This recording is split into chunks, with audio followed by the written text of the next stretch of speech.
Andrew, we've got you here and you're a filmmaker. So have you got any insider knowledge for us, for just those people who are just sitting at home and just watch the films? Do you have any little tricks of the trade that we mightn't know about?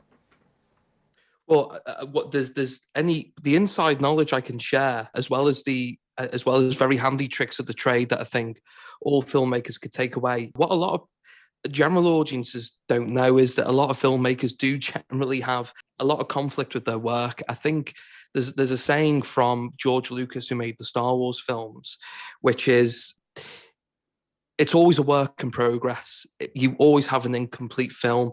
Whenever a film is made, there's a lot that's cut out that a lot of people don't know about. And there's a lot of things that a lot of filmmakers are very attached to, which might be cut due to time constraints. And it's always a work in progress. And that's why you get a lot of uncut releases. And, we've fallen into that category as well. There's a lot of stuff I've loved, a lot of performances from other actors and a lot of set pieces that I've really enjoyed from Dandilicious, which unfortunately due to time constraints, had to be cut away. And, you always have like an inner conflict because you're so attached to your work, it's your baby, So you always return back to the work at a later date and release different cuts, different versions of it, theatrical versions, the director's cut. So that's one thing I can share, which a lot of people from the general audience don't actually know about.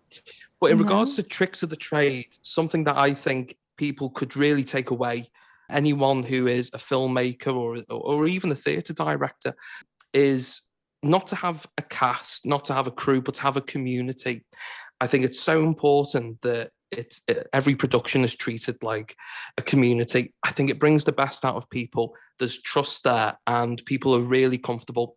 Always listen to ideas from your fellow cast members. I mean, don't get me wrong, don't let them bum rush you out of the director's chair, Let them suggest ideas. There's a lot of ideas that were suggested by cast and crew that ended up being in the final cut of the film. I think if everyone has some form of input, I think all round you do have a tighter piece and a fuller piece.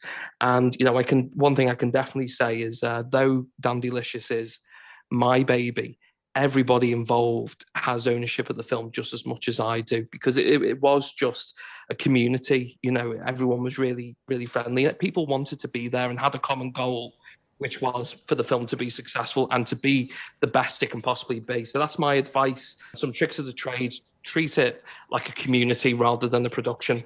Oh, I love that. I love the idea of that as well, of everyone having input into the film.